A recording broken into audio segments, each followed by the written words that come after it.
मकानी इदारनि जो मुद्दो पूरो थियण बाद मकानी इदारनि local government of Sindh Shikarpur में एजाज अहमद शेख के चीफ म्यूनिसिपल ऑफिसर जे उहिदे ते मुक़रर करण सां गॾु शिकारपुर म्यूनिसिपल अंदर जाली भर्तियन ऐं करप्शन जे इल्ज़ाम हेठि आयल 17 ग्रेड जा ऑफिसर अदनान शफी मेमन ऐं 2 सीनियर क्लार्कनि मोहम्मद पुनियल शाह ऐं आसिफ जमाली खे मुअत्तल करण जो नोटिफिकेशन जारी करे छॾियो। शिकारपुर जे नए मुक़रर थियल chief municipal officer Ejaz Ahmed Shaikh Shikarpur सिहत खाते जे मेडिकल सुप्रीटेंडेंट खे लेटर लिखियो आहे त म्यूनिसिपल अंदर अॻूणो चेयरमैन अकील अब्बास उमरो जाली भर्तियूं करे वियो आहे। तंहिं करे मेडिकल फिटनेस लाइ ऑफर ऑर्डर खणी ईंदड़ कंहिं बि माण्हू खे फिटनेस सर्टिफिकेट जारी न कया वञनि।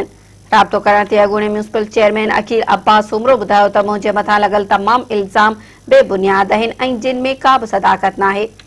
अकील अब्बास उमरो वधीक चयो त मूं मेरिट जी बुनियाद ते 150 जे लॻभॻि नंढनि उहिदनि ते कमु कंदड़ कचनि मुलाज़िमनि खे पको करण जो ऑर्डर जारी कयो हो जेको मुंहिंजे दौर खां बि अॻु जा भर्ती थियल हुआ। अॻूणे चेयरमैन अकील अब्बास मेहरा टीवी सां ॻाल्हाईंदे वधीक चयो त म्यूनिसिपल जा कुझु कचा मुलाज़िम पाण खे पको कराइण ऐं पंहिंजा हक़ वठण लाइ शिकारपुर जी अदालत में वयल हुआ जंहिं सबबु उन्हनि खे पको न करे सघियो हुअसि।